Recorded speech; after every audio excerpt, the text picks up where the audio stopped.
L'histoire que je vais vous raconter ce soir, c'est comme une enquête qui ne se termine jamais. Une enquête dans laquelle chaque révélation provoque une nouvelle révélation, des belles surprises et des fois des surprises un peu plus violentes. Cette histoire, elle commence le 3 mars 1944. À l'aube, des soldats SS investissent un hameau d'Ardèche et ils tuent tous les habitants parce qu'ils ont caché des résistants. C'est un petit massacre, comme il y en a eu beaucoup dans l'hiver 43-44, sauf que dans ce hameau-là, il y avait 15 habitants et on a retrouvé 16 corps. Il y avait un homme en trop. Un jeune inconnu qu'on a enterré avec les autres sans trop se poser de questions. C'était peut-être pas un temps à poser des questions. Et puis le silence s'est posé. C'était le village de ma famille, en fait. Moi, j'ai grandi en région parisienne, mais tous les étés, j'allais en vacances à la Bastide de Virac, qui est le village dont dépend le hameau. Je crois que je n'avais pas 6 ans la première fois que je suis allé aux crottes avec mon père. Je me souviens de la vaisselle du dernier petit déjeuner, brisée au sol. Je me souviens du silence. Je me souviens des arbres qui avaient crevé les sols des maisons. Les branches ressortaient par les fenêtres et enfant, j'avais l'impression qu'elles appelaient à l'aide. J'étais fasciné par le silence, par le massacre des habitants à l'aube, des paysans, et par cet inconnu. Boyer Lucien. Mort pour la France. Boyer né Pradier Ernestine. Mort pour la France. Boyer Georges. Mort pour la France. Brunel Louis. Mort pour la France. Brunel Nétour Joséphine. Mort pour la France. Manifacier Adrien. Mort pour la France. Manifacier né Boyer Madeleine. Mort pour la France. Manifacier Georges. Mort pour la France. Alcaïni Jean-Marie. Ce qu'on entend, c'est le maire et les villageois. Tous les ans, au moment de l'anniversaire du drame, le village se retrouve autour des tombes des martyrs. Ils sont tous enterrés ensemble, à côté les uns des autres. Il y a des plaques en marbre noir avec les noms des familles. Et la tombe la plus à gauche, elle est plus étroite. Et dans le marbre noir, il est juste gravé un inconnu. Alors, quand le maire égrène les noms et que chacun en répond « mort pour la France, morte pour la France », je crois que tout le village est parcouru de frissons, que tout le village a des fois du mal à retenir ses larmes. Et à la fin, quand il appelle un inconnu et qu'il répond « mort pour la France », moi, je n'arrivais pas à les retenir, en fait. Ça m'a toujours bouleversé, un village qui accueille un inconnu en silence. Et puis, je suis devenu journaliste. Et il y a quelques années, j'ai décidé de me lancer dans une enquête pour essayer de découvrir qui était l'inconnu. Pour être franc, j'y croyais pas trop. 75 ans après, est-ce qu'on peut retrouver le nom d'un homme? C'était en fait un prétexte pour raconter dans un livre à la fois la guerre dans le village et puis ce petit massacre oublié. Alors je suis allé voir les anciens, c'était le plus logique, pour leur poser des questions, je pensais qu'ils seraient contents. Enfin, quelqu'un s'y met, va essayer de raconter notre petit Oradour-sur-Glane, comme on disait, va essayer de redonner un nom à notre inconnu, mais ça ne s'est pas du tout passé comme ça. Je suis d'abord allé voir l'ancien maire, il m'a dit « Ces braves gens sont morts, laisse-les en paix ». Après, je suis allé voir une vieille dame qui m'a dit « Quand on remue la merde, ça pue ». J'ai compris qu'il fallait d'abord me débrouiller tout seul. Donc je suis allé aux archives départementales, fouiller. J'ai retrouvé les procès-verbaux des gendarmes en mars 1944, les rapports d'autopsie. Et j'ai découvert une histoire qui était assez différente de celle qu'on nous avait racontée. L'inconnu n'était pas mort au même endroit que les autres, pas le même jour que les autres. Dans le silence, la mémoire se tord en réalité. L'inconnu, on l'avait retrouvé, juste à côté de la ferme où était caché le maquis. Alors j'ai commencé à m'intéresser à ce maquis-là. Il s'appelait Bir Hakeim. Il y a peu de livres qui ont été écrits après-guerre sur le maquis Bir Hakeim. Dans l'un d'eux, qui s'appelle sobrement le maquis Bir Hakeim, il y a un épisode qui est raconté. C'est un combat qui se tient à côté de cette ferme du Mat-Serret. Et un homme va être blessé grièvement, juste à l'endroit où on retrouvera plus tard l'inconnu, sauf qu'on pensait que les Allemands l'avaient emporté, ce blessé. Et par ailleurs, j'apprends que ce blessé emporté, il s'appelait grand-père. Alors forcément, je me suis demandé, et si grand-père était mon inconnu? Et c'est sur cette question que je me suis lancé sur les traces du maquis Bir Hakeim. Alors je suis passé dans les villages où le maquis était passé. J'ai retrouvé les planques où il avait été planqué. Et partout, j'essayais de retrouver des documents, des lettres, des photos, des dessins, des témoignages. C'était comme si je ramassais des morceaux de puzzle pour essayer de reconstruire une histoire, comme si je voulais recoudre la tapisserie de nos mémoires qui sont mitées. Alors ce que j'ai recueilli, ça m'a permis de comprendre d'abord que l'histoire de Bir Hakeim commence à Toulouse. À Toulouse, en 42-43, il y a un jeune homme, il a une trentaine d'années, il est communiste, mais il est investi au sein du mouvement Combat, qui est gaulliste. Il s'appelle Jean Capelle. Il fait de la résistance assez classique, comme on en fait jusque-là, c'est-à-dire qu'il fait du renseignement, de la propagande.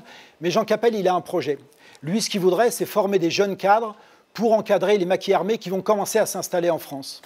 Alors, il confie à un aumônier scolaire le soin d'essayer de commencer à recruter des jeunes qui sont dans des prépas militaires au Grand Lycée de Toulouse. Celui-là, par exemple, à l'époque, il avait 17 ans, il s'appelait Jean Brusson et il était en prépa navale. Lui, justement, Jean Brusson, il vit toujours. Aujourd'hui, demain précisément, il aura 98 ans. Il vit à Créteil, c'est un peu loin d'ici, il vit en région parisienne. Mais ce soir, il est dans cette salle parce qu'il a choisi de venir pour témoigner. Alors, si vous voulez bien, je vais aller chercher Jean Brusson.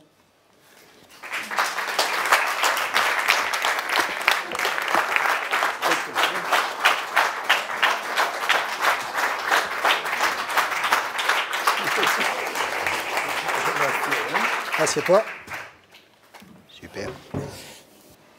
Merci Jean. Alors Jean Brusson, c'est un petit-fils de paysan. C'est un fils d'un couple d'instituteurs toulousains.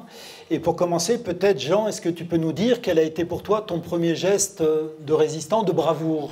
Alors, le premier acte de bravoure, c'était pas énorme, c'était une manif d'étudiants et plutôt un chahut d'étudiants qui avait pour prétexte la projection d'un superbe navet cinématographique dans le plus grand cinéma de Toulouse. Le titre était Pontcarral et Pontcarral était un colonel de l'armée de Napoléon. Et donc, pour nous, et ça survenait à peu près à la mi-décembre, alors que le 11 novembre précédent, les Allemands étaient entrés dans Toulouse et il n'y avait plus de zone libre. Donc, les étudiants avaient décidé de protester contre la présence des Allemands à Toulouse en allant faire un chahut lors de la projection de ce film napoléonien. Il n'y avait pas de réseaux sociaux à l'époque, mais le bouche à oreille avait très bien marché et nous avions dès 2 heures de l'après-midi, avant la première séance, rempli la salle complètement avec des étudiants. Et dès que l'on a vu le colonel Pontcarral, ça a été des applaudissements qui saluaient le vainqueur des batailles de Napoléon contre les Prussiens. Et le film se terminait sur un défilé militaire des soldats qui partaient pour l'Algérie. Et nous nous sommes tous levés et nous avons chanté en chœur la Marseillaise. Et à la sortie, les fourgons cellulaires de la police municipale nous attendaient et j'ai passé la plus grande partie de la nuit au poste. Alors là-dessus, Jean Brusson est repéré par ses camarades et notamment par Marcel de Roquemorel qui a vu qu'il avait un vrai élan quand il s'agissait de crier « Vive la France » ou de chanter la Marseillaise. Et Marcel de Roquemorel te contacte pour te faire entrer dans un groupe. Oui, quelques mois après le début de l'année 1943, la présence des Allemands se faisait de plus en plus lourde et comme il m'avait repéré déjà dans ce chahut, il m'a demandé discrètement si j'étais prêt à me rejoindre à un groupe de résistants dans le but de faire une véritable école de cadres en prévision d'un débarquement que l'on imaginait en Provence, puisque l'Algérie était déjà libérée d'une certaine façon et le flux des armées alliées vers l'Italie se précisait. Donc on pensait qu'il serait bon d'organiser des petits stages de commando, formation au commando. Jean, est-ce que tu peux nous dire du coup concrètement, c'est quoi entrer dans un groupe? C'est quoi à ce moment-là faire partie de la résistance? Alors, ça a commencé à très bas niveau. C'est-à-dire qu'on se réunissait dans la salle à manger de l'un de mes camarades, dont le nom était Hieronymus. On avait comme instructeur le frère de Marcel de Roquemorel, Christian de Roquemorel, qui nous apprenait à démonter, remonter un mousqueton. Et nous avions aussi comme activité à Toulouse la possibilité d'aller jouer aux petits soldats. Il n'y a pas d'autre mot. Dans un petit champ qui bordait la Garonne et qui s'appelait la prairie des filtres. Et là, avec un bâton, on jouait à faire des bonds, à ramper. Et au petit matin, toujours de façon à être discret. Et j'ai encore dans l'oreille le son du clairon qui sonnait le réveil dans une caserne d'Allemands. Et c'était le signal pour que nous rentrions et nous reprenions nos cours. Merci Jean. On va se retrouver tout à l'heure. Christian de Roquemorel, malheureusement, celui qui a dirigé le maquis, il n'est plus là, il est mort en 1986. Mais j'ai retrouvé son épouse. Elle habite à Paris, juste à rue de Verneuil, juste à côté de la maison de Serge Gainsbourg. 2 salles, 2 ambiances, je vous promets. Et donc dans l'intérieur assez cossu que Christian de Roquemorel avait décoré, elle m'a reçu plusieurs fois. Et la deuxième, elle m'a demandé, mais vous Olivier, qu'est-ce qui vous intéresse dans cette histoire ? Alors je lui ai parlé du petit massacre ignoré, oublié dans mon village. Et puis je lui ai dit aussi que depuis tout jeune, je me pose cette question obsédante, qu'on est beaucoup à se poser. Qu'est-ce que j'aurais fait? Est-ce que j'aurais eu le courage, moi, de résister à cette époque? Alors elle m'a dit, je ne sais pas pourquoi je garde ce micro. Alors elle m'a dit, c'est très bien de vous poser la question, Olivier. Mais sans l'avoir vécu, vous ne le saurez jamais. À l'époque, j'ai vu des lâches devenir courageux et j'ai vu des braves se dégonfler. Chez elle, Chantal de Roquemorel, elle conservait 2 trésors. D'abord les mémoires de son mari, qui n'ont jamais été publiés, dont j'ignorais l'existence, qu'il avait juste écrit pour sa descendance, qui raconte toute l'histoire du maquis Bir Hakeim. Et puis également, elle avait un album photo au cuir épais, un album où il y avait toute la vie de Christian de Roquemorel, dont des dizaines de photos du maquis Bir Hakeim. Là, par exemple, une des toutes premières, je la trouve très émouvante parce que c'est la première nuit au maquis. Au centre, on voit en fait Christian de Roquemorel, elle est floue, sur les côtés 2 des hommes qui l'accompagnent. Alors pour moi, cet album, il raconte 2 choses, à la fois les origines sociales de ces jeunes gens. Les Roquemorel étaient des aristocrates béarnais, c'est des gens qui maîtrisaient déjà la photo, qui avaient un appareil photo. Et puis ça raconte déjà un petit peu peut-être un début d'imprudence, c'est-à-dire que c'est assez rare finalement de se prendre en photo dans la clandestinité. En général, on laisse plutôt assez peu de traces. En revanche, c'est un vrai trésor, les mémoires, des témoignages comme celui de Jean, cet album photo, les dessins de Bernard Sevestre, parce que ça nous permet de raconter toute l'épopée du maquis Bir Hakeim. Alors après les entraînements sur la prairie et dans le salon d'Hieronymus dont parlait Jean, Bir Hakeim va installer un premier maquis clandestin dans l'Aveyron, au fond d'un vallon qui se trouve près de Villefranche de Rouergue. Et à cet endroit-là, voilà ce qu'il en reste aujourd'hui. Il y avait à l'époque une bergerie. Au milieu, en fait, c'est un tas de pierres mangées de lierre. À l'époque, c'était la bergerie où ils se sont cachés. Et là, c'est un dessin de Bernard Sevestre, à l'époque, dans lequel il a dessiné la bergerie, avec, au centre, ce qui va être une des marques de fabrique de Bir Hakeim, un mât pour lever les couleurs. Partout où ils vont se rassembler, ils vont faire comme ça. Alors, on lève les couleurs tous les matins. Là, donc, c'est le lever des couleurs, avec Bernard Sevestre, le dessinateur, que vous voyez à gauche. On apprend à présenter armes. On dirait vraiment des scouts, des soldats, un petit peu comme disait Jean tout à l'heure. Sur le contre-champ de cette photo-là, on voit Christian Capel, qui est en fait sur la droite avec les culottes de cheval. Et on voit là, il est un peu mangé par l'angle, Christian de Roquemorel avec ce petit calot comme ça. Ils vont faire l'entraînement toute la journée. Le soir, ils vont au ruisseau pour se baigner. Ensuite, ils font la popote près de la cheminée dans la grange. Ça ressemble un petit peu à une colonie de vacances. Aux habitants, les jeunes ont dit qu'en fait, ils étaient des jeunes pétainistes en camp de vacances. Les habitants ne sont pas dupes. Ils ont des mousquetons, parce qu'ils ont dévalisé à cette époque une 60aine de mousquetons à l'armée d'armistice.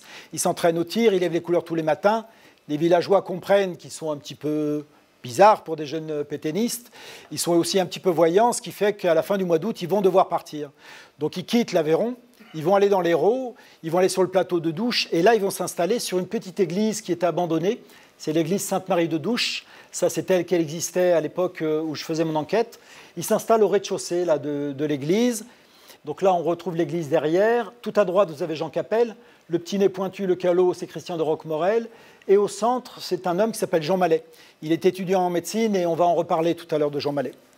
Et donc, ils s'installent et ils reprennent la vie qu'ils avaient dans l'Aveyron. Ils vont couper un arbre pour planter un mât, lever les couleurs. Ils s'entraînent, ils vont dans les villages, ils vont au ravitaillement. Il faut bien se ravitailler. Quand on est là, il commence à être quelques dizaines.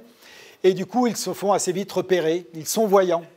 J'ai retrouvé aux archives départementales, cette fois-ci de l'Hérault, le procès-verbal d'un gendarme qui date de septembre, le 8 septembre 1943, dans lequel ce gendarme explique qu'on a repéré des jeunes qui sont cachés dans une église, là-haut sur le plateau. Il va aller voir vendredi 10, ce qu'ils sont en train de faire là-bas, en interrogeant les gens sur le plateau. Il n'aura pas l'occasion de le faire parce que le vendredi 10 au matin, il y a beaucoup de brouillard dans la région ce matin-là. Plusieurs colonnes allemandes prennent le chemin du plateau de Douche. Le maquis a été dénoncé. Les Allemands montent. Le cuistot, qui est le premier à se lever le matin, il va chercher de l'eau au ruisseau pour préparer le café. Il voit un casque allemand. Il prend la fuite dans les bois. Un autre crie les Boches. Et c'est le premier combat de Bir Hakeim qui commence. Ça tire de tous les côtés. Christian de Roquemorel grimpe dans le clocher de l'église pour essayer d'analyser la situation. Il se rend compte que ça tire de partout, sauf derrière l'église, là où il y a le ruisseau et la forêt. On l'apprendra après, en fait, l'une des colonnes s'est perdue dans le brouillard, ce qui va empêcher l'encerclement complet et ce qui va sauver ce jour-là Bir Hakeim, ou une bonne partie de Bir Hakeim. Roquemorel ordonne le repli par là. Les jeunes sortent par les soupiraux de l'église, ils sont à moitié dépenaillés, certains n'ont pas eu le temps de mettre leurs chaussures, ils courent vers le bois. 2 d'entre eux sont tués à ce moment-là. C'est les 2 premiers morts du maquis Bir Hakeim. 4 autres sont arrêtés. Ils seront fusillés quelques semaines plus tard à Toulouse dans une prison. Et puis il y en a également qui sont blessés, notamment Bernard Sevestre, le dessinateur dont parlait Jean, qui est blessé, qui reçoit une balle dans le dos, mais qui, lui, réussit à s'enfuir. Alors, dans ses mémoires de guerre, le général de Gaulle parle de cet épisode de Douche, du combat de Douche. Il en parle comme du premier combat dans lequel des civils français se sont battus contre des Allemands. Et puis Roquemorel en parle également. Lui, il parle de ces hommes et il a cette phrase, pour terminer l'histoire du combat de Douche, il dit « Ces jeunes n'avaient jamais tué, ils n'avaient jamais vu couler le sang de leurs frères, ils n'avaient jamais ressenti cette mutation psychologique que provoque le bruit du combat. À la place d'un halo de dévouement au contour assez mal défini, ils vont découvrir une réalité qui ne les quittera plus, celle de la mort, qui peut entrer à tout moment et qui est très violente. » J'ai toujours du mal, Jean, quand je reviens sur ce moment-là et sur les premiers morts de Bir Hakeim, en fait. Toi, tu aurais dû être à Douche. Tu avais rendez-vous quelques jours plus tard pour rejoindre Douche. Qu'est-ce qui s'est passé? En fait, j'étais désigné pour participer au premier stage. J'avais prévenu mes parents que j'allais rejoindre une colonie de vacances de jeunes étudiants. Et pour cela, on nous avait fixé à un camarade qui s'appelait Cazeneuve et moi-même un rendez-vous dans un local qui était le point de fixation du commandement du maquis. Et, il était prévu que l'on nous prenne en main dans ce local et que l'on nous amène pour ce premier stage de 3 ou 4 semaines, je crois, et ça se passait le 9 novembre et nous étions là, loin de penser ou d'imaginer à ce qui allait se passer le lendemain. Mais on nous avait quand même recommandé d'être prudents et le local se trouvait au 2e étage, donc avec Cazeneuve derrière moi, et on nous avait dit, par sécurité, vérifiez qu'il y a bien une punaise plantée au milieu de la porte. Si la punaise est là, c'est que le local est libre, hein, et que vous pouvez y entrer. Si la punaise n'est pas là, passez votre chemin le plus discrètement possible. Alors on monte prudemment dans un escalier à marche blanche, j'étais en tête, et au moment où ma tête atteignait le niveau du palier, je regardais le centre de la porte pour voir s'il y avait la fameuse punaise, et en fait de punaise, ce que j'ai vu, c'est un chambranle à moitié cassé et une porte entrebâillée de très peu, et j'ai compris tout de suite qu'il y avait sûrement un problème grave. Et j'ai fait signe à Cazeneuve de repartir. Nous sommes repartis discrètement. Et donc c'est la raison pour laquelle je ne savais pas du tout ce qui s'était passé et je me demandais comment l'apprendre. Alors justement, comment est-ce que tu l'as appris? Je suis allé à l'un des points de rendez-vous qui était fixé, qui était un café des grands boulevards où se réunissaient souvent les étudiants, et je pensais qu'il y avait une chance que je retrouve quelqu'un qui savait ce qui s'était passé. Et je suis tombé sur Marcel de Roquemorel, qui a été très heureux de me voir et qui m'a alors dit ce qui s'était passé en quelques mots, et m'a surtout appris qu'il y avait un blessé, qui était Sevestre, et qu'il fallait absolument trouver un moyen et un endroit où le soigner.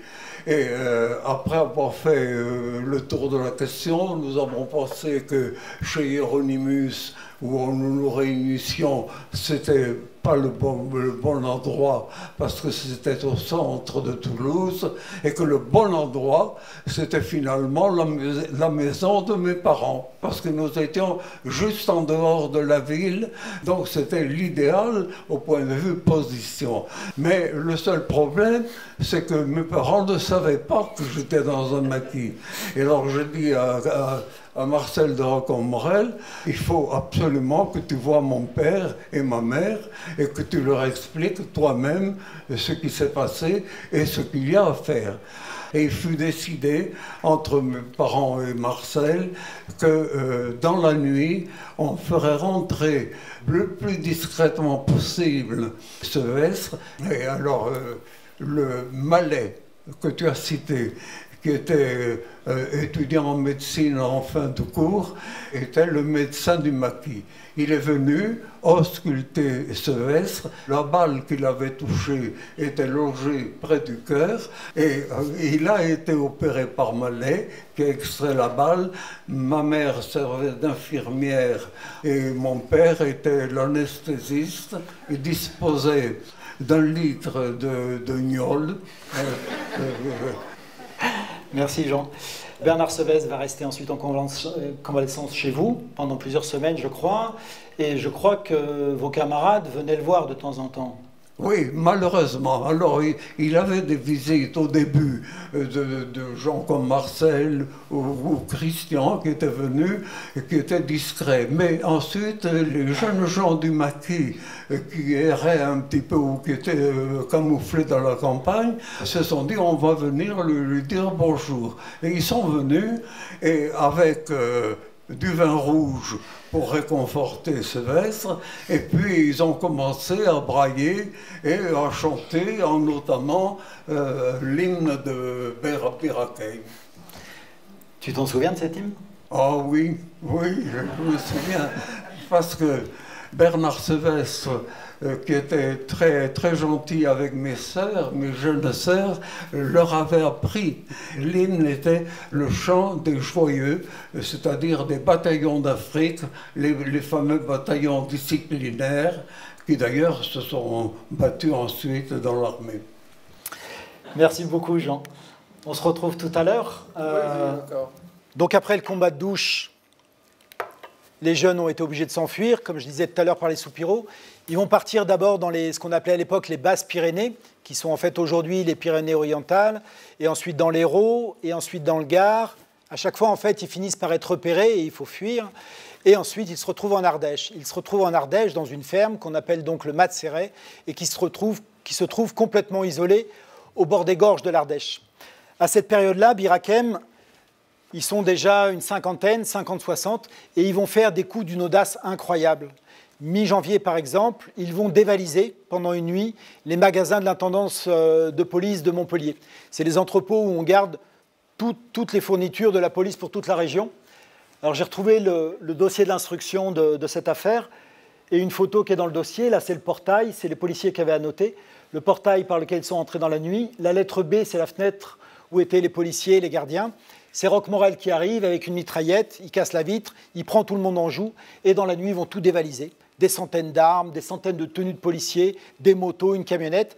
Et puis ils repartent dans la nuit, ils passent devant une caserne allemande, l'un de leurs camions cale devant la caserne, ils font un petit signe aux Allemands, le camion de derrière pousse, ils partent et ils disparaissent comme ça dans la nuit.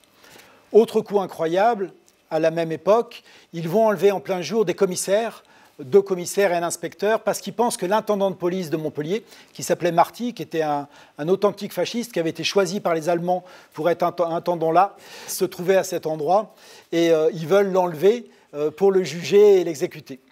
Et ils arrivent pendant le repas. Il y a la serveuse, Carmen, qui est en train de servir les saucisses purées, qui les pose devant les policiers. À ce moment-là arrivent 4 hommes, Capel, Roquemorel, 2 de leurs hommes, avec des armes automatiques, et ils enlèvent les policiers. Ils partent dans les tractions avant. Ils se rendent compte dans les voitures qu'en fait, l'intendant de police n'est pas là.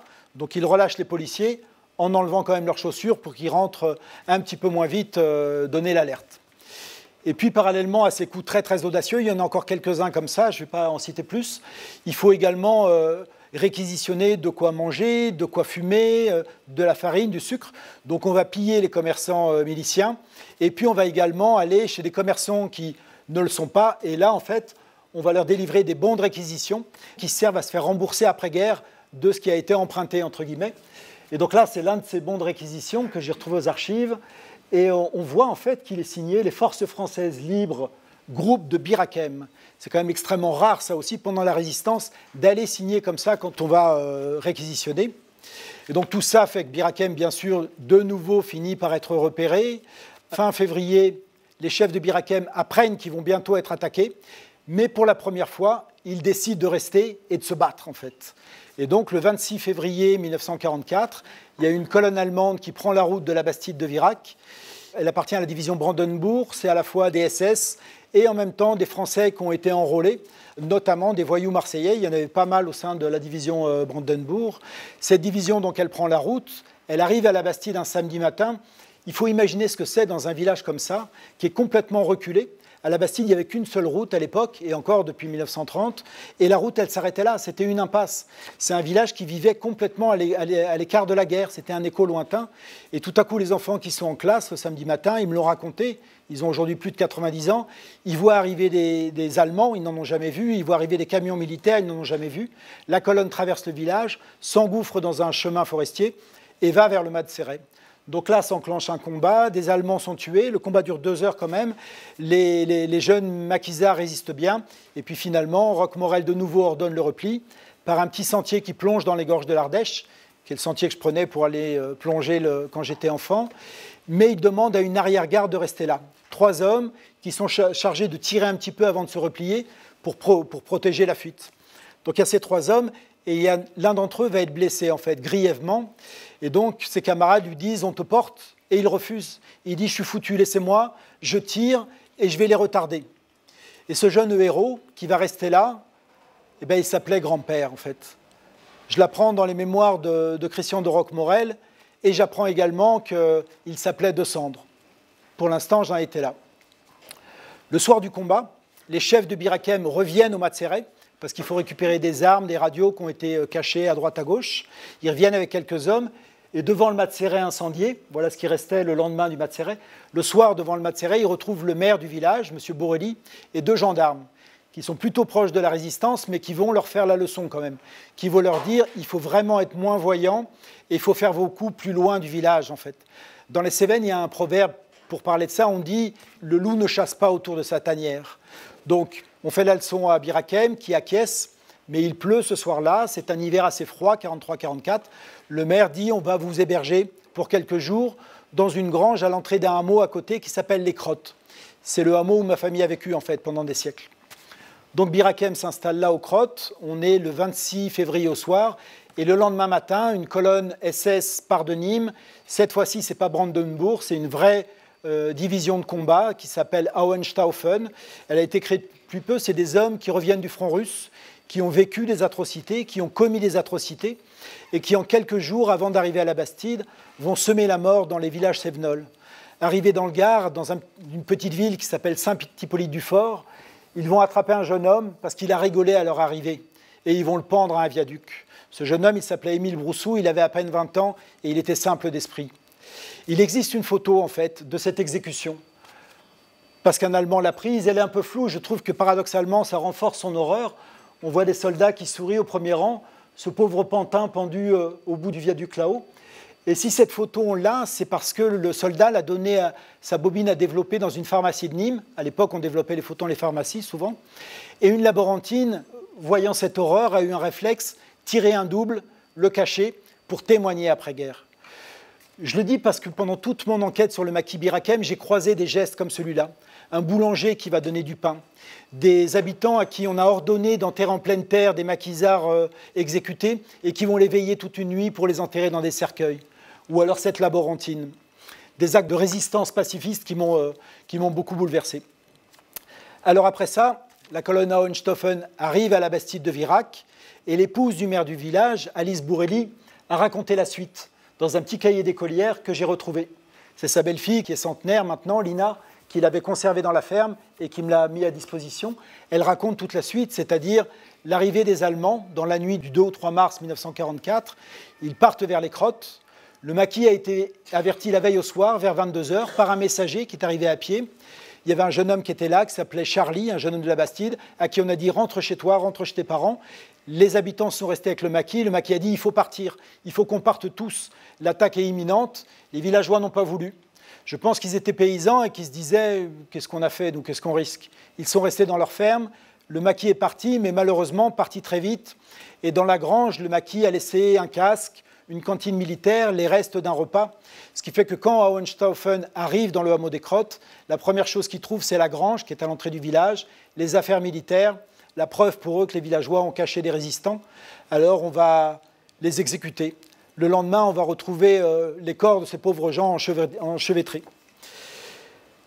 Moi, je pensais qu'on n'en saurait jamais plus, parce que tout ça s'était déroulé à huis clos, parce que tout le monde est mort. Et puis, pendant mon enquête, j'ai retrouvé dans une caserne de l'Indre, où on conserve les archives de la justice militaire, un dossier d'instruction et les minutes d'un procès qui s'est tenu à Marseille en juin 1953. Dans ce dossier, il y avait notamment les interrogatoires du lieutenant Ernst Gutmann, qui était donc un lieutenant SS, un ancien journaliste berlinois, entré dans la SS. Et Gutmann, dans les interrogatoires, il raconte tout ce qui s'est passé. Il dit qu'en fait, ils étaient allés pour déloger et exterminer un centre d'entraînement de la résistance française dénoncé par un Français. Il dit qu'en arrivant aux Crottes, ils ont trouvé les affaires dans la grange. Et il dit par ailleurs qu'ils ont jugé les habitants. Le cynisme en fait, du règlement SS fait qu'on pouvait assassiner des paysans innocents, mais il fallait les juger avant. Donc dans la cuisine d'une ferme, on a réuni une cour martiale et tous les paysans sont passés devant eux et on les a condamnés à mort. Gutmann raconte ensuite qu'ils ont été exécutés. Il dirigeait le peloton, 3 par 3. Les hommes d'abord, après les enfants, les adolescents, et puis pour finir les femmes, de dos, pas face aux soldats, face à leurs maris et à leurs enfants morts. Après une chape de silence s'est posée dans le village, et après-guerre, personne n'a pensé ou n'a voulu la soulever. Alors pourquoi est-ce qu'on reste silencieux après un tel drame et après une guerre? Je pense qu'il y a d'abord la concorde civile, comme dans tous les villages, qui fait que si on veut continuer à vivre ensemble, entre ceux qui ont aidé la résistance, ceux qui peut-être ont aidé la milice, la majorité surtout qui prudemment n'a rien dit, rien fait, eh ben on se tait.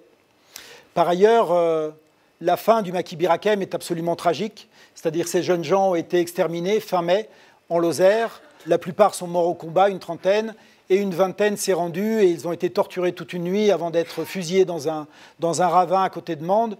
Je pense que la mort héroïque de ces jeunes qui étaient des fois imprudents imposait également le silence. Et puis il y a une dernière chose, c'est qu'en fait dans le village, tout le monde était persuadé que quelqu'un avait dénoncé. Quelqu'un du village avait dénoncé le maquis, ce qui avait provoqué, sans qu'il le veuille, la mort de tout un hameau. En faisant mon enquête, j'ai découvert qu'en réalité, le maquis était infiltré.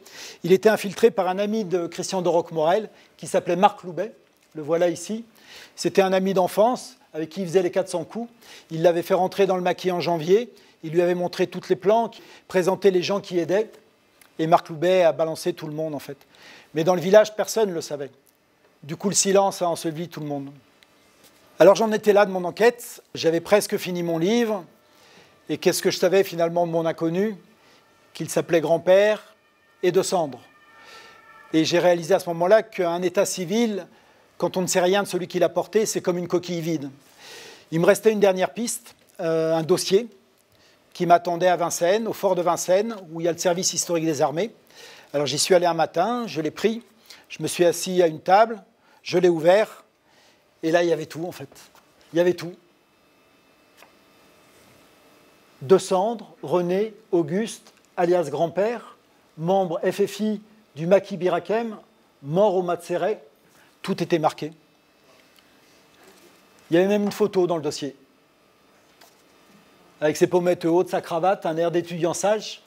C'est assez particulier en fait, d'avoir passé toute sa vie avec un inconnu et tout à coup, dans un dossier, de découvrir son visage. Alors dans le dossier, j'ai appris également qui était sa famille, des juifs italiens arrivés du Piémont. Le père a été taxi à Paris au début du siècle. René Auguste, lui, était ouvrier ajusteur. Arrivé à 20 ans, on lui a dit qu'il fallait partir au STO. Il n'a pas voulu. Il est parti dans l'Hérault. Il a travaillé dans une ferme. Il a entendu parler de Birakem. Il a rejoint le maquis juste avant le combat de Douche, auquel il a participé. Et dans l'un de ses rapports, Christian de Roquemorel dit que c'était un homme exemplaire, dont on avait fait un chef d'équipe, puis un sergent, 15 jours avant qu'il meure, quelqu'un qui avait été tout le temps exemplaire. Le père de René Auguste de Cendres a passé le reste de sa vie à chercher son fils. On lui avait dit que les Allemands l'avaient emporté, donc il était auprès de l'ambassade allemande en Allemagne, il l'a cherché partout. S'il avait su que dans mon village, il y avait une tombe sur laquelle était marqué un inconnu, sans doute qu'il serait venu à ce moment-là. Mais ça n'existait pas. Alors quand j'ai eu tout ça, je suis retourné voir le maire de mon village, Jacques Marron. Je l'avais vu au début et il m'avait dit, par définition, un inconnu, on ne peut pas savoir qui c'est. Alors je suis retourné le voir à la fin d'un mariage et je lui ai dit, Monsieur Marron, je crois que j'ai trouvé qui est l'inconnu. Alors il a eu cette phrase, il m'a dit, si c'est ça, il va me falloir des preuves formelles. Je pense qu'en fait, il ne tenait pas, lui non plus, à ce que je remue tout ça. Et je crois également que peut-être, en paysan instinctif, il savait très bien qu'on n'a pas le droit de se tromper quand on redonne son nom à un homme 75 ans après. Alors je voulais qu'il soit là ce soir, Jacques Marron. Il ne pouvait pas, c'était vraiment compliqué, il a essayé. Donc le week-end dernier, c'était les 79 ans du drame, la commémoration que vous avez entendue tout à l'heure. Alors je suis retourné au village et le samedi matin, je suis allé le voir avec son premier adjoint. On a beaucoup parlé. On a parlé d'un homme dont je vous ai rapidement parlé tout à l'heure. Charlie, c'est celui qui s'était enfui la veille du hameau, qui était une très belle mémoire du village. Moi, je voulais qu'il me parle du silence, de pourquoi le silence. Et il y a eu ce moment d'échange. Tout gamin, et même très tard, quand je suis venu habiter, enfin je suis venu habiter quand j'ai investi cette maison, ça m'arrivait assez souvent d'aller dire bonsoir à Charlie. Il avait son comparse Raymond, autour d'une table, boire son canon de rouge, et voilà. Mais il ne m'a jamais parlé des crottes. Jamais. Jamais, pas une seule fois. Et pourtant, Dieu sait la mémoire qu'il avait. Hein. Il avait une très bonne mémoire. Il a été secrétaire de mairie. Il a été mon premier adjoint à une époque. Oui. Le cadastre, il le connaissait sur le bout des doigts. Combien de fois dans la châtaignerie, il m'a dit que les limites sont là. Ah oui. C'est ce rocher, cet arbre. Ne cherche pas parce que le cadastre, ils sont là. Il connaissait tout. Et c'était quelqu'un qui était exceptionnel de discuter avec. C'est vrai que qui mieux que lui aurait pu, non pas remonter l'histoire, mais décrire un peu le sentiment de ses habitants. Il était la veille. Oui. Et... Moi, il ne m'en a jamais soufflé. Non, moi je n'ai jamais entendu. C'est vrai qu'on ne l'a jamais, entre guillemets, poussé dans leur retranchement. Mais je ne sais pas si ça... Mais justement, il ne tenait pas à en parler. Non, j'ai l'impression qu'il ne tenait pas à en parler. Il ne tenait pas à en parler. Ce silence sur ce massacre, pour moi, vient aussi de plusieurs raisons. La première, c'est que certains, peut-être, habitants du village n'étaient pas d'accord pour que le maquiste, les résistants, soient là. Certains habitants n'étaient pas forcément d'accord par rapport à ça. D'autres qui étaient peut-être aussi un peu plus du côté de Pétain. Voilà, oui, Collabo. C'est vrai que à la fin de la guerre, tout le monde a été résistant, mais résistant de manière différente. Je pense que beaucoup de personnes, de nos anciens qui maintenant sont disparus, bien leur âme, mais qui savaient entre guillemets, qui avait eu ça, et c'était pas évident, mais ils ont voulu tirer un trait et repartir pour continuer à vivre malgré ça. Et donc un samedi matin, je suis allé le voir, Jacques Marron, puisque je n'avais pas tiré un trait et que j'avais terminé mon enquête avec mes preuves formelles. Chez moi, j'ai à peu près ça d'archives sur toute cette histoire. Là, j'avais pris un dossier dans lequel j'avais mis les pièces principales pour comprendre. Je lui ai donné, on était à la mairie, il l'a ouvert, il a commencé à tourner les pièces et il faisait... et je lui disais... Et ça a continué comme ça un moment. À la fin, il a refermé, il a dit « C'est con, on vient à peine de faire la plaque sur la tombe ». Réflexe de bon sens. Et puis après, il s'est mis à me tutoyer. Jusqu'à là, on s'était vouvoyé, comme on s'est longtemps vouvoyé avec Jean avant de devenir amis. Il s'est mis à me tutoyer, il m'a dit « Olivier, tu ne viendrais pas raconter tout ça au village ?» Et en fait, moi, j'en rêvais. Il faut se souvenir que moi, j'ai grandi en banlieue parisienne, que toute l'année, je me sentais ardéchois, mais que l'été, j'étais un petit parigot, comme tous les gamins qui partent au bled. Donc moi, restituer la mémoire du village, c'était un rêve. Alors je lui ai dit oui, pourquoi pas. On a dit on pourrait faire ça le 2 mars, c'était la veille des 75 ans. Alors il a mis un mot dans toutes les boîtes, et ça disait « Le 2 mars 2019, le journaliste Olivier Bertrand viendra faire une conférence sur le massacre des Crottes. » Et en bas, il y avait une phrase en gras. « Importante révélation à prévoir. » Autant vous dire que le 2 mars, au soir, c'était la foule dans la bergerie qui sert de salle polyvalente. Tout le monde était venu. Tous les anciens qu'on ne voyait plus jamais, ils étaient tous là. Jean Brusson était venu à la Bastide pour la première fois. Je m'étais dit, Olivier, sois pas trop long, ils sont anciens, ils vont fatiguer. Mais il y avait un tel silence, je les sentais tellement concentrés, emportés dans notre histoire, que j'ai parlé pendant 2 heures, sans m'arrêter. Je leur ai tout raconté, le maquis Bir Hakeim, d'où il venait, ce qui s'est passé aux Crottes, notre histoire, le traître, c'était un soulagement, je crois. Et puis à la fin, je leur ai dit qui était l'inconnu, et puis je leur ai même projeté le visage. Alors le maire est revenu à la fin, il a dit « Est-ce qu'on peut remettre le visage de ce brave ?» Et il s'est passé ça. Alors, si vous le voulez bien, on va vous offrir le verre de l'amitié. Et ce que j'aimerais avant, c'est que vous vous leviez et qu'on ait une minute de silence pour tous ces malheureux des Crottes, et principalement pour nous.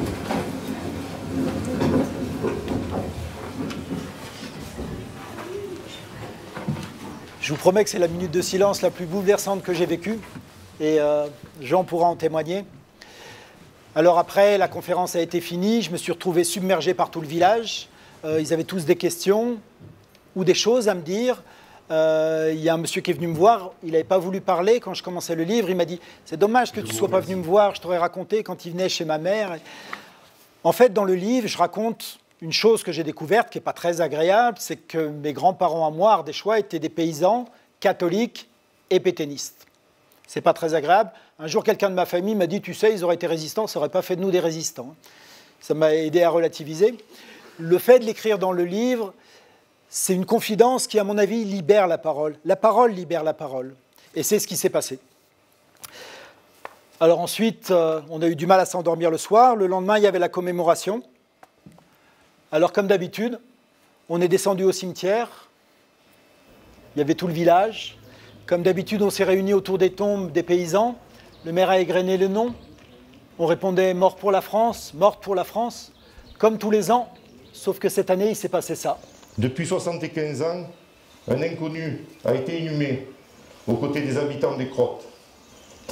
Il s'agit de René Descendré, maquisard, au maquis Bir Hakeim, tué par les nazis au Mas Serré le 26 février 1944. Que les habitants des Crottes et René, victimes de la barbarie nazie, reposent en paix. Alors je voudrais symboliquement que notre premier adjoint, Guichard Masson, veuille bien supprimer la plaque de l'inconnu pour mettre la plaque René Descendré. René Descendré. Mort pour la France. Aux morts.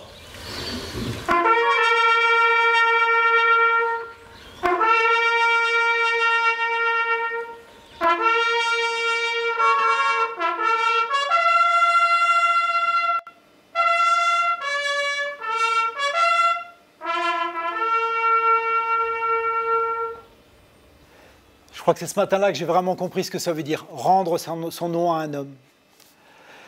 Alors qu'est-ce que ça provoque? Un livre qui est publié, qui parle d'héroïsme, mais qui parle également des zones grises de la résistance, de l'imprudence, parfois gratuite, de jeunes résistants.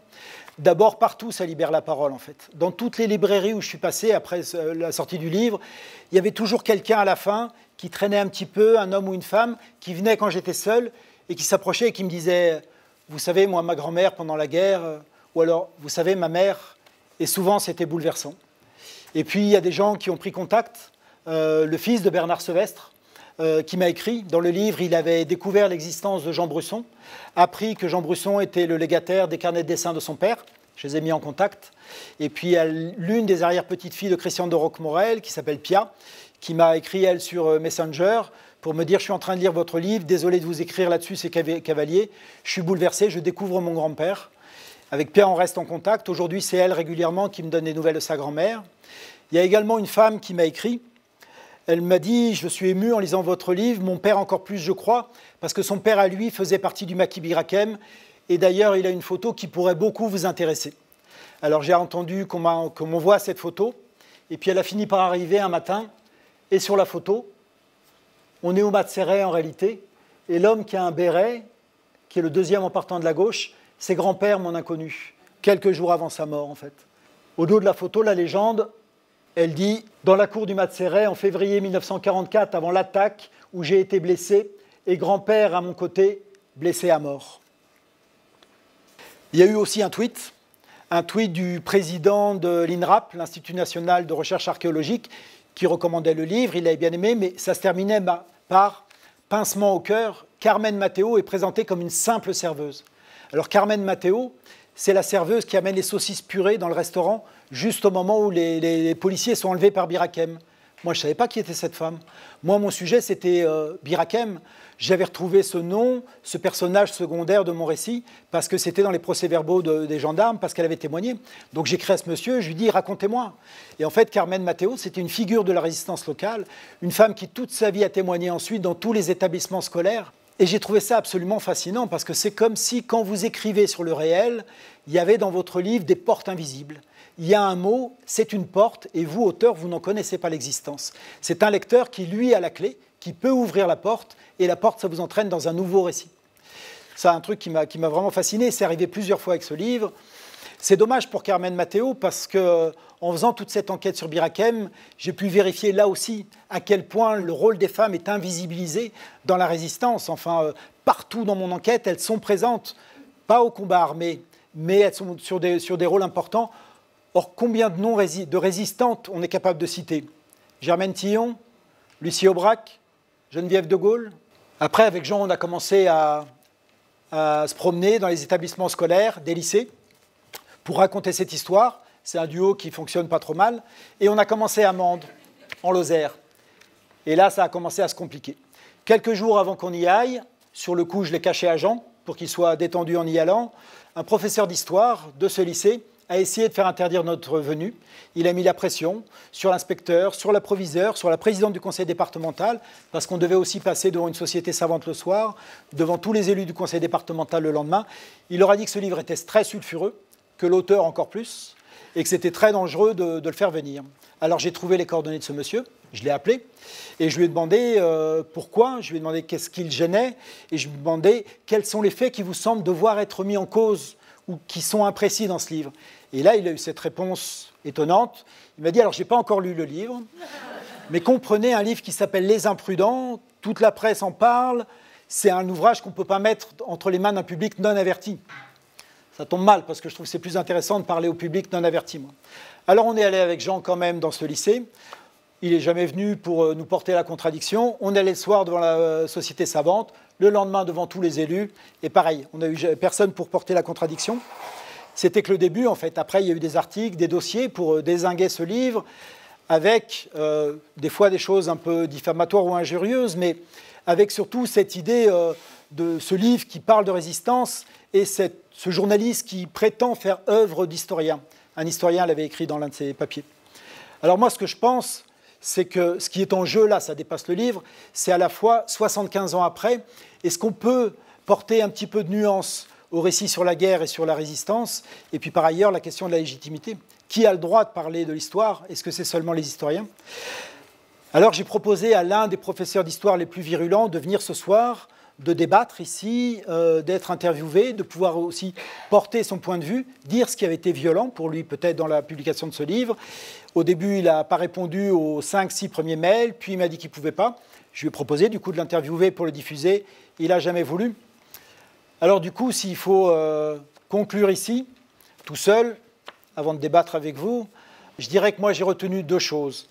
D'abord, que nos mémoires sont incertaines en fait, qu'elles sont défaillantes et que chacun, qu'il soit journaliste, autrice, écrivain, historienne, a le droit, pas le devoir d'après moi, mais le droit de fouiller, de remettre en cause, de transmettre. Et la deuxième chose, pour transmettre, à mon avis, il y a 2 postures. Soit on est un gardien de la mémoire, gardien d'une mémoire peut-être idéalisée, soit on est une passeuse, un passeur d'une mémoire collective et d'une mémoire qui restera de toute façon imparfaite. Je vous remercie.